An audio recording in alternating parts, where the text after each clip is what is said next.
दयालु होते हैं, और जब वे दयालु हैं फिर ऐसा रौद्र रूप क्यों दिखाया। लाख समझा, समझने की कोशिश की, सोचने की कोशिश की, लेकिन कुछ भी समझ में ना आया। लेकिन तभी एक बात पता लगी कि 16 जून की उस तारीख को ही भगवती धारी देवी, जो महाकाली का रूप है, उसकी मूर्तियों को वहां से हटाया गया। और चमत्कार ये कि जैसे ही मूर्तियों को हटाया गया, 2 घंटे के अंदर अंदर पूरा उत्तराखंड हिला। तब ये प्रलय आया। भगवती धारी देवी को प्रणाम। धारणा से धारती जो प्रकृति है परमेश्वरी, हमने उसको ही हटाया, हमने उसको ही हटाया, जिससे जग रक्षित हुआ। हे प्रभु, केदार में ये क्या हुआ और क्यों हुआ। जो भी है, हम अज्ञानी लोग हैं, हम मनुष्य हैं, हमसे गलती हो जाती है, लेकिन फिर भी भोलेनाथ से एक ही प्रार्थना है, आपकी इच्छा के बिना कभी पत्ता नहीं हिल सकता।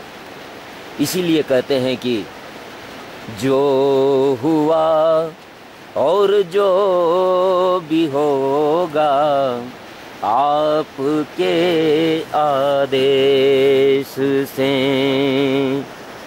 जो हुआ और जो भी होगा, आपके आदेश से।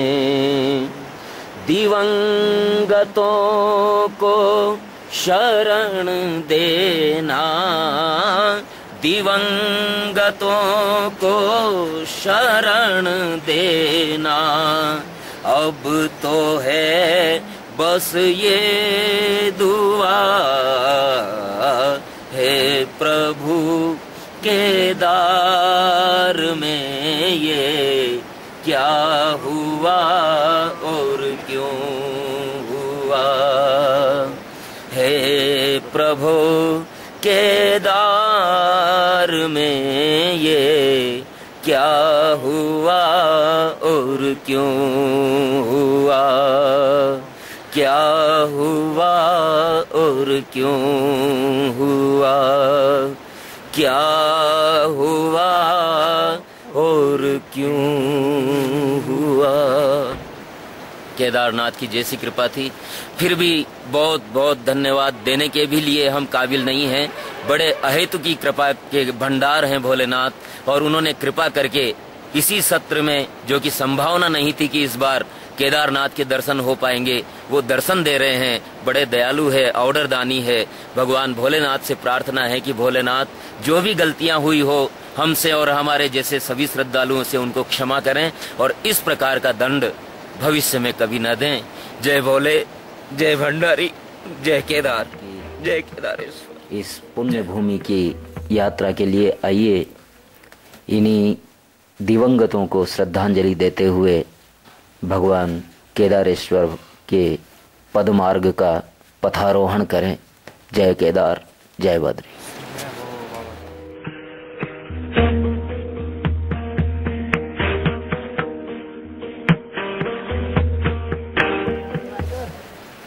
छब्बीस अक्टूबर का दिन एक इतिहास बन रहा है हमारे और हमारे साथियों के जीवन में, जो निश्चित रूप से केदारनाथ की बड़ी कृपा है।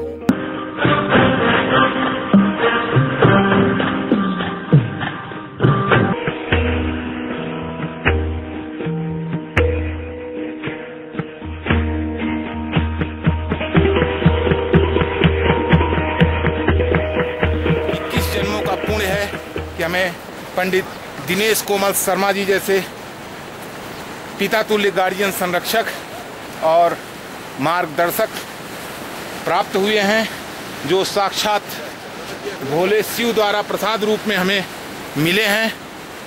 और इनके साथ आज 26 अक्टूबर 2013 को जो सोनप्रयाग में हम लोग ये शिव तांडव का दृश्य देख रहे हैं, ये शिव की विनाश लीला निश्चित रूप से आने वाले दिनों में सृजन के रूप में परिणित होगी। और उन दिनों में भी पुनः हमें पंडित दिनेश शर्मा जी मिलेंगे और जो केदार का पूर्व वैभव है, सोनप्रयाग का पूर्व वैभव है, उसको एक बार फिर हम लोग अपने इन चक्षुओं से देख सकेंगे और दर्शन कर सकेंगे। ऐसी दशा में अब यात्रा प्रारंभ होती है। जैसे ही सोनप्रयाग से हम निकले बाहर, और देखिए कैसा विभत्स नज़ारा उस समय रहा होगा। बड़ी मुश्किल से पहाड़ को काट करके ये नया रास्ता बनाया। पुराना रास्ता तो पुराने रास्ते की जगह तो ये गंगा जी बह रही हैं, और नया रास्ता ये पहाड़ को काट करके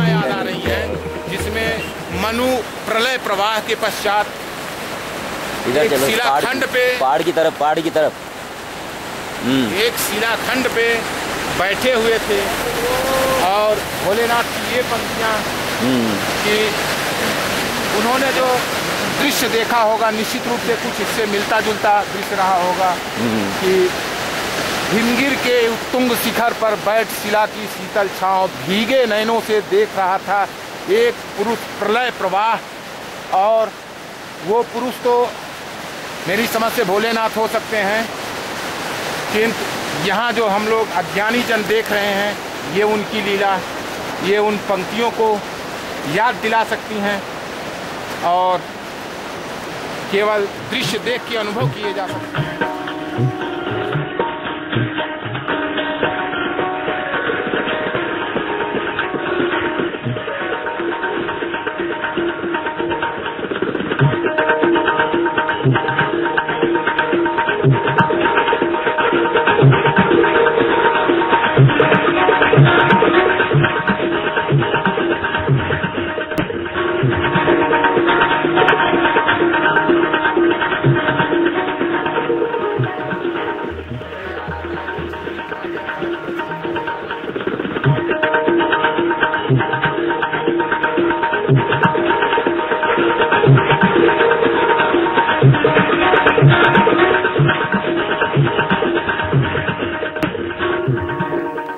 हमें रास्ते में एक अजीब सी आकृति दिखाई दी।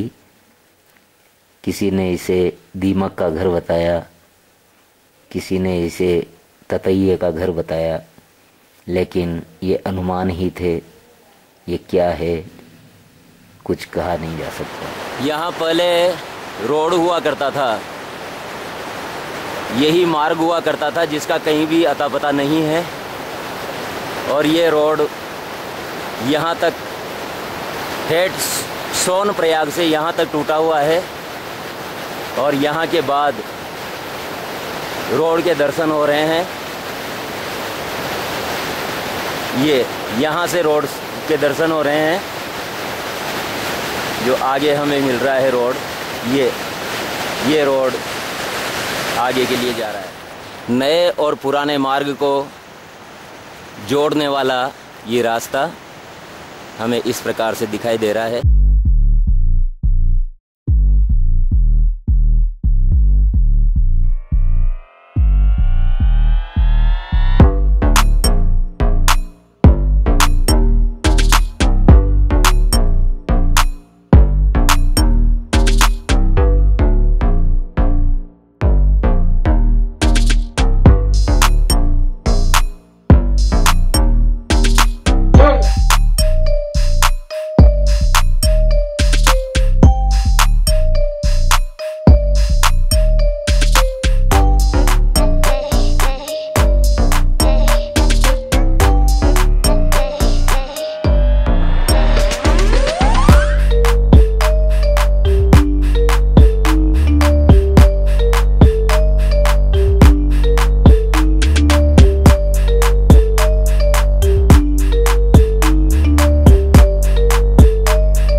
घोड़ों के मार्ग पर ये पहला कुछ होटल जैसा कुछ मिला।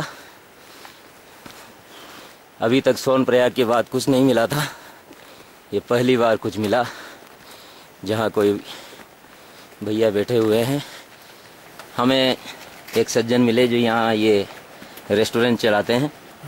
आइए उनसे परिचय लें और उनके अनुभव जानें कि 15 और 16 जून जब तबाही आई थी तब आप कहाँ थे और कैसे किया। पहले आपका परिचय दें। मेरा नाम विष्णुदत्त गोस्वामी है। अच्छा, विष्णुदत्त जी गोस्वामी। हाँ जी। कहाँ रहने वाले हैं? गौरीकुंड में रहते हैं। गौरीकुंड में रहते हैं। तो पहले गौरीकुंड में थे, अब यहाँ आ गए। हाँ, ये हमारा घर यहाँ पे है। ये घर आपका है? अच्छा अच्छा। ये पुराना जो घोड़े वाला मार्ग है यही है ना? ये हाँ, घोड़े वाले आते जाते थे इधर से। पुराना रास्ता। हाँ, तो आप उस दिन कहाँ थे? गौरीकुंड में थे। गौरीकुंड में थे। तो आपका क्या होटल था या होटल था? विश्राम गृह। किस नाम से? रोहित मोहित निवास। रोहित मोहित निवास। अच्छा, तो उस दिन कितने बजे तबाही आ गई थी? ये 7:30 पौने 8 के बजे की शाम को। तो ये कौन सी तारीख? 16 तारीख या 17 तारीख? 16 को। 16 को।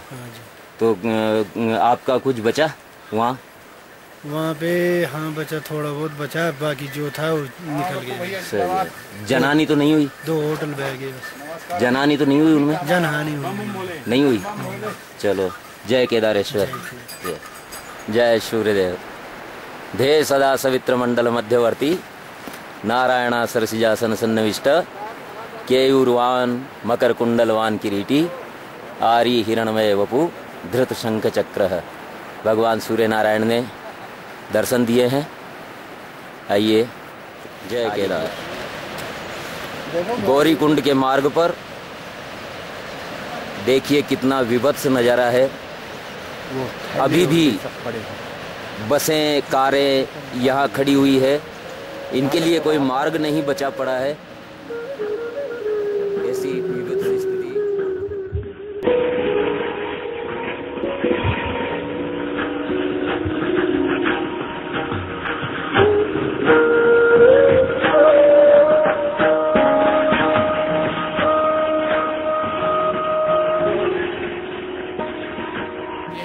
हमारा होटल यहाँ पे सर जी। आपका शुभ नाम? हमारा नाम प्रमोद सिंह रावत है। हम टीवी गढ़वाल से हैं और हमारे यहाँ पे गौरीकुंड में होटल है। हाँ। हम आज इसलिए आए कि यहाँ एसडीएम डीएम साहब आ रहे हैं। आज किस नाम से है होटल आपका? होटल सागर होटल। सागर होटल। बस स्टैंड पे। अच्छा। तो ये जो एक मिनट ये जो हम कारें और जीपें बसें फंसी देख रहे हैं, तो इनके बारे में आपको ध्यान है? ये क्या कैसे फंसी, क्या हुआ? इनमें कुछ लोग मरे या कोई भी नहीं मरा? किस तरह से? नहीं सर जी, इन बसों के पैसेंजर ऊपर जा रहे थे। ये खाली बसें रोड पे खड़ी थी। अच्छा। और 16 तारीख की जो आपदा आई है, तब ड्राइवर कंडक्टर निकल गए थे। गाड़ियाँ दोनों तरफ से रास्ता टूट गया, तो बसें और छोटी गाड़ियाँ यहीं पे फंसी रही और आज तक वहीं पे अभी।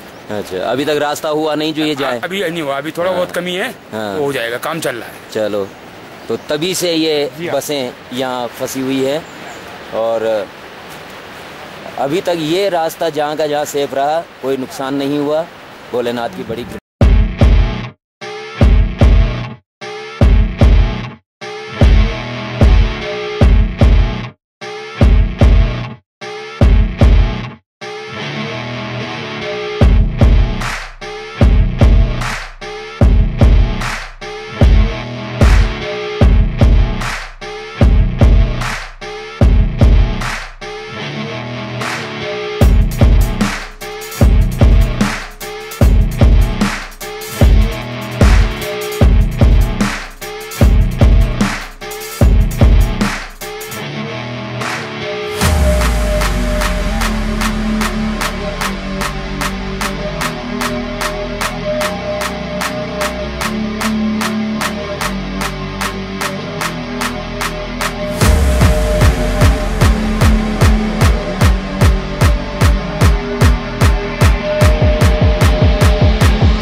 का मार्ग हुआ करता था।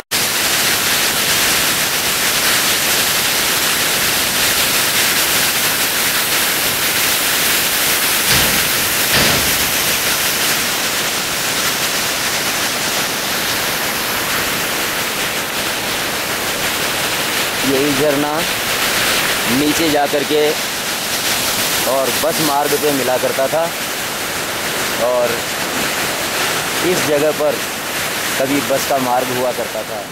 गुलाब सिंह जी कैंथोला जो 70 वर्ष के बुजुर्ग हैं, नहीं और बड़ी कृपा से 70 वर्ष के नौजवान हैं और ये इनके नौजवानी का प्रमाण है कि इस यात्रा में मध्य पड़ाव तक आप पहुँचे हैं। क्या बात। और इनके उत्साह को देखकर हम लोगों में भी एक नई ऊर्जा और चेतना का जागरण हो रहा है। हम लोगों के लिए आप प्रेरणा स्रोत हैं। देहरादून से गुलाब सिंह जी कैंथोला अपनी धर्म पत्नी के साथ में, है ना? शुभ नाम माता जी? शकुंतला कैंतुरा। शकुंतला जी कैंथोला कैंतुरा जो केदारनाथ के मार्ग पर हमें मिले। बहुत बहुत धन्यवाद। कृपा बनी रहे भगवान केदारेश्वर की जय हो। ये गौरीकुंड का वो दृश्य जिसकी कभी भी कल्पना नहीं की जा सकती थी। अभी हम लगभग आधा किलोमीटर दूर हैं गौरीकुंड से। गौरीकुंड पहुंचने में आधा किलोमीटर और चलना पड़ेगा, लेकिन तबाही की पूरी तस्वीर हमें नज़र आ रही है।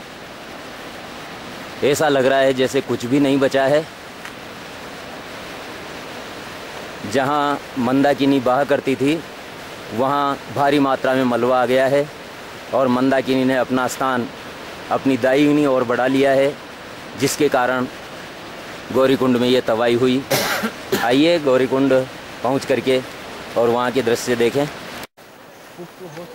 ब्रह्म कमल तो शायद इसमें इस सीजन में संभव नहीं हो पाएगा, लेकिन एक पुष्प नज़र आया भोलेनाथ की सेवा के लिए। ये ले लिया जाए और भोलेनाथ को अर्पित किया जाए।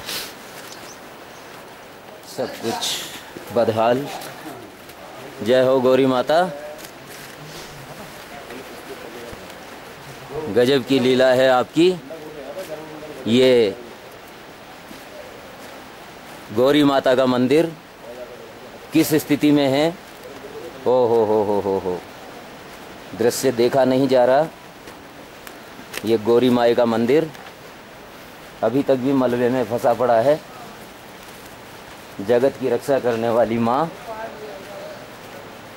भूमि में समाधि लेकर के निश्चिंत है। भगवान की कृपा ये है कि जो माता की मूर्ति हमें दर्शन दिया करती थी वो धूल धूसरित हालत में सही, लेकिन अभी भी दर्शन दे रही है। ये माता गौरी की मूर्ति।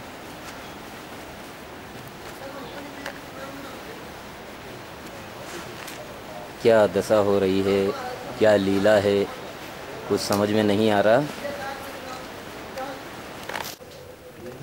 ये गौरी माता का विग्रह क्या हालत रहा करती थी और आज कैसी स्थिति है। मंदिर के अंदर की ये स्थिति बड़ी हृदय विदारक। माता की ये क्या कृपा है, कुछ समझ में नहीं आता, लेकिन जो भी है माता की ही कृपा है। ये गौरी मंदिर में भोलेनाथ का विग्रह और ये गौरी माता मंदिर।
चले थे तभी से एक बड़ी जिज्ञासा थी कि गौरी माता की क्या स्थिति होगी, गौरी मंदिर की क्या स्थिति होगी।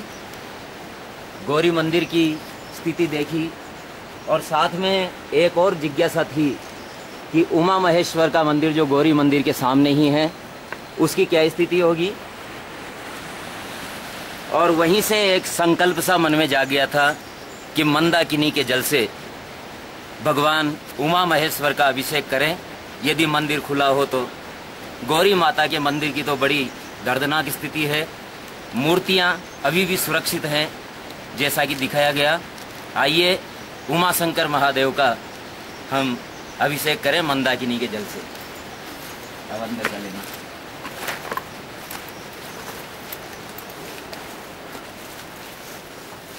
हरि ओम ओम भुवं भुवं स्वः ओम नमस्ते रुद्रमन्यवौदौदैकवे नमः बाहुभ्यं मुदते नमः जहते रुद्रसिंहासनमुरघोराभावदासिनी तयानस्तन्वासन्तमया गिरिशन्ता विजागसीः यामिकं गिरिशन्तः तैवरतै शिवां गिरिशतां गुरुमाय गुंसीः पुनर्वञ्जगत्।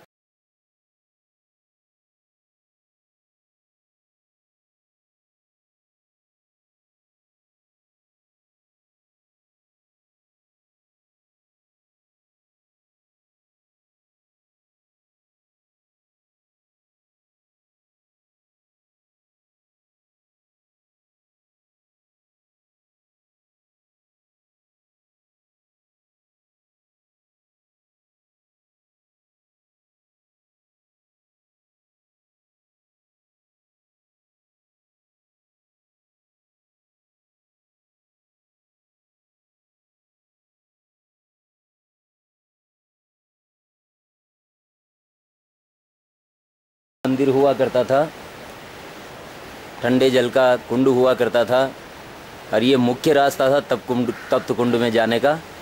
लेकिन आज बड़ी बड़ी चट्टानों से ये रुंध गया है और इधर जाना संभव ही नहीं है। भगवान उमा महेश्वर के दर्शन और माता गौरी के दर्शनों के बाद आइए आगे की यात्रा प्रारंभ करें। कोशिश करेंगे तप्त कुंड की क्या स्थिति है देखने की, यदि संभव हुआ तो। इधर से तो रास्ता बिल्कुल बंद है, इधर से जाना संभव नहीं। देखते हैं कहीं रास्ता मिलता है तो। 2012 में जब भोलेनाथ ने कृपा की थी, सौभाग्य दिया था केदारनाथ में श्रावण आराधना का, उस समय गौरीकुंड रात्रि विश्राम हुआ था हमेशा की भांति। तो तब जो दृश्य लिए गए थे, तब की स्थिति गौरी माता और उमाशंकर महादेव की क्या थी और आज की क्या है, इसकी तुलना की जाए तो हृदय विदारक दृश्य यहाँ दृष्टिगत हो रहा है।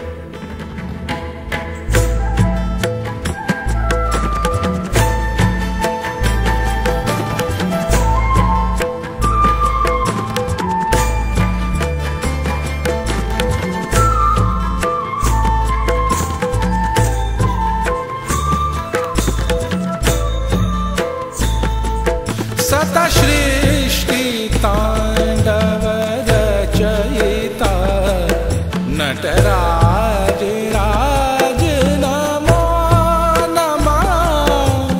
सृष्टि तांडव रचयिता नटराज राज नमो नमः। हे आद्य। आज कैसी स्थिति गौरी कुंड की है, गौरी माता के मंदिर की है, और पिछले वर्ष कैसी स्थिति थी। ये भी गौरीकुंड का मुख्य बाजार। जय केदार जी की। तो तप्त कुंड का तो कोई संकेत नहीं है कहीं भी, कोई संकेत नहीं है। हाँ, पता ही नहीं है कहाँ था। पता ही नहीं चल रहा है। हाँ। ये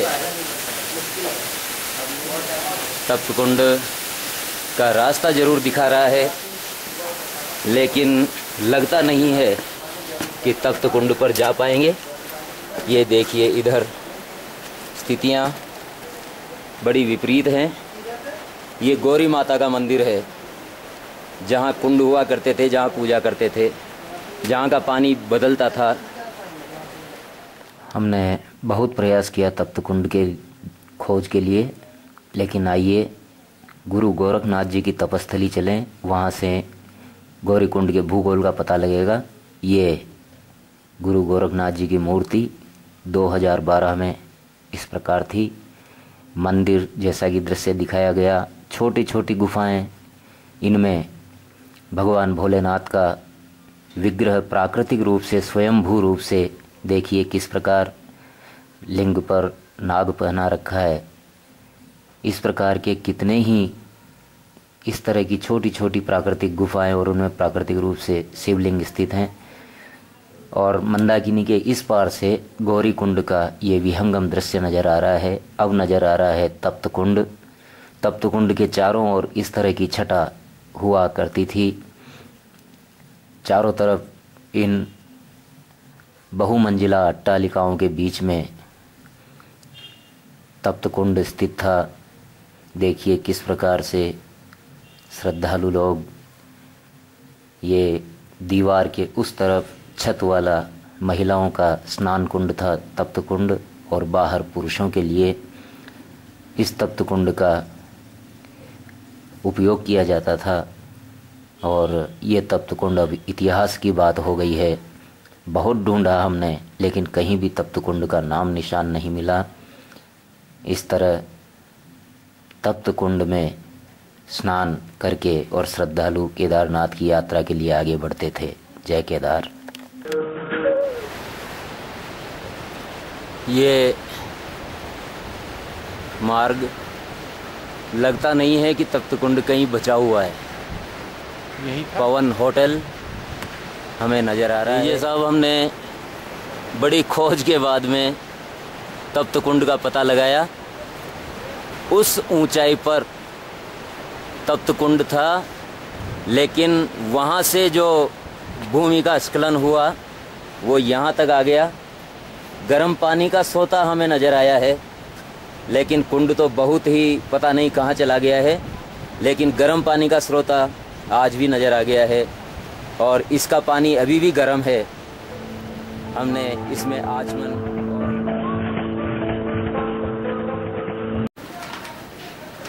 ये पुराना मार्ग, गौरीकुंड से चलने वाले यात्री यहीं से ही निकलते थे। घोड़ा पड़ाव की जाने वाला रास्ता। हम घोड़े वाले रास्ते से अब मुख्य रास्ते में मिले हैं। अब गौरीकुंड से बाहर निकल करके केदारनाथ के मार्ग पे बढ़ रहे हैं। ये विभिन्न नज़ारा, जहाँ पूरा बाजार हुआ करता था वहाँ रास्ता भी नहीं बचा। ये घोड़ा पड़ाव है। ओहो, कुछ भी नहीं बचा। भयंकर तबाही के निशान जो पानी यहाँ घोड़ा पड़ाव पे आकर के हमें नज़र आ रहे हैं। काफ़ी चौड़ा रास्ता हुआ करता था। यहाँ लोहे का पुल हुआ करता था। वहाँ घोड़े वालों के लिए आवास गृह बनाए हुए थे, लेकिन अभी कुछ भी नज़र नहीं आ रहा। सब कुछ साफ हो गया है। बड़ी खतरनाक स्थिति है साहब। घोड़ा पड़ाव में कुछ भी नहीं बचा है। पूरी की पूरी चट्टान नंगी हो गई है। ये बड़ी मुश्किल से बनाया हुआ छोटा सा पतला सा रास्ता हम देख सकते हैं। कितनी भयंकर तबाही उस समय हुई होगी। यहाँ पूरा का पूरा घोड़ा बाजार लगा करता था। बहुत सी दुकानें यहाँ हुआ करती थी, और बहुत से श्रद्धालुओं की भीड़ घोड़ा ले लो, कंडी ले लो की आवाज़ें लगाते रहते थे। पूछो मत, अभी बिल्कुल सुनसान पड़ा है। और माँ मंदाकिनी उसी प्रकार से अपने वेग से बही जा रही है। बड़ी ही हृदय विदारक स्थिति। आइए इस तबाही के दृश्यों को देखने के बाद हम देखें कि 2012 में जब हम आए थे तो कैसी स्थिति थी। गौरी कुंड से बाहर निकल रहे हैं और ये घोड़ा पड़ाव आया। घोड़ा पड़ाव ये बाहर निकलते हुए देखिए कितनी दुकानें लगी हुई है। ये लोहे का पुल, इस लोहे के पुल का वर्तमान में कोई अता पता नहीं है। घोड़े वालों के आवास उस पार साफ देखे जा सकते हैं। बड़ी बड़ी होटलें, मंदाकिनी तब भी इसी वेग से बहा करती थी। और देखिए घोड़ा पड़ाव का विहंगम दृश्य, कितना चौड़ा स्थान